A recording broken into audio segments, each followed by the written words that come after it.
Olá! Hoje a gente vai conversar sobre uns trechos de uma análise do livro de Tiago, capítulo 1, versículos 26 e 27. A pergunta que fica é: afinal, qual é a religião que de verdade agrada a Deus Pai? Olá. Pois é, e essa análise traz um ponto de partida interessante. Tiago está falando para quem já está, digamos, dentro da comunidade de fé. Ah, sim, não é pra fora. Exato. E ele já começa com uma ideia forte. A pessoa que acha que é religiosa, mas talvez esteja se enganando. Não necessariamente por ser hipócrita, veja bem. Mais por uma autoilusão, então. Isso, uma autoilusão.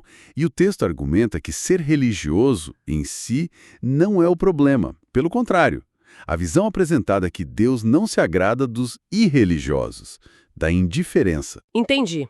A questão não é ser ou não ser religioso. É mais como evitar que a nossa prática vire algo vazio. O que define para Tiago uma religião que agrada a Deus, na visão dele, e não na nossa, né? Bom, essa análise que a gente está vendo aponta três características bem concretas. A primeira me chamou muita atenção: controlar a língua, Ah, sim. Essencial para Tiago.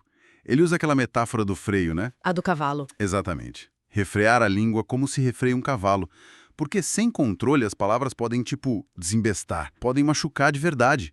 E não é à toa que ele volta nesse assunto depois. E por que será que ele dá tanto peso para isso? Quer dizer, a análise ressalta o poder das palavras, né? Um poder gigantesco. O texto menciona o poder de ferir. Tem exemplos em Jó, nos Salmos. O poder de enganar, de mentir.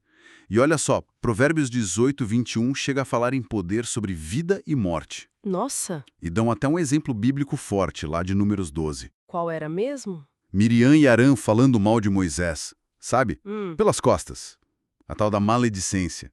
Isso mostra o quanto Deus abomina esse tipo de coisa. entendido. Então, o controle do que a gente fala é crucial. Primeiro ponto, mas a análise segue, né? Qual é o segundo? O segundo é uma ação bem prática. Atender aos necessitados. Especificamente, ele diz, visitar os órfãos e as viúvas nas suas tribulações. Órfãos e viúvas. Sim. E a leitura conecta isso com a ideia da família de Deus. Mostra como o próprio Deus tem um cuidado especial com os mais vulneráveis. A gente vê isso em Deuteronômio, nos Salmos. Naquele contexto, eles eram realmente os mais desamparados, né? Exatamente. Totalmente dependentes da comunidade e da ajuda. E que lições práticas essa análise tira dessa orientação de Tiago? Olha, algumas bem diretas. Primeiro, uma ordem de foco, digamos assim. Primeiro olhar para Deus, para a palavra dele, depois para si mesmo, né? Uma autoavaliação, e aí sim olhar para o próximo que está precisando. E a segunda? A segunda é um alerta, baseado lá em Tiago 4,17. Se a gente sabe o bem que deve fazer para o irmão e não faz, isso é considerado pecado. É sério. Pesado. E tem mais alguma? Tem. A ajuda não é qualquer ajuda.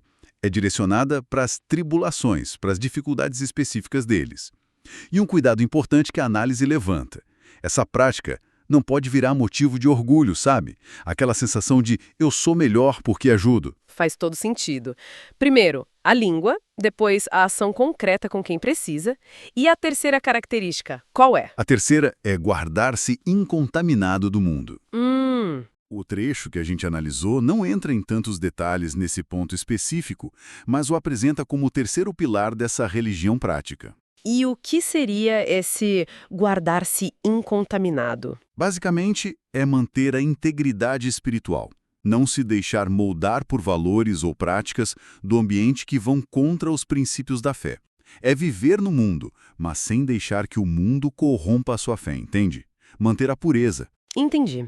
Então, resumindo o que essa análise nos mostrou, a religião que agrada a Deus, segundo Tiago, envolve controlar o falar, Sim, agir concretamente pelos vulneráveis exato, e manter a pureza no ser, sem se contaminar com o que é contrário à fé. perfeito.